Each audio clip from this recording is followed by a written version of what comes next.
سلام بچه ها، بریم با هم یه آیس امریکانو وانیلی داشته باشیم. خب اول یخمون آماده میکنیم، یه ظرف برای آیس امریکانو. خب یخ تا این جایی که من میگم تا اینجا، نه تا ناموس بیاری یخ پر کنی. آب سرد بهش اضافه میکنیم اول.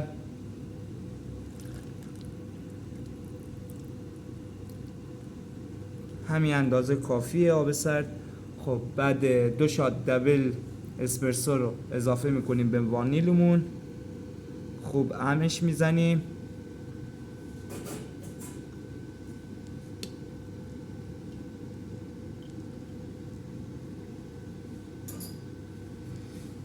اضافه میکنیم اسپرسو و وانیلو به یخمون.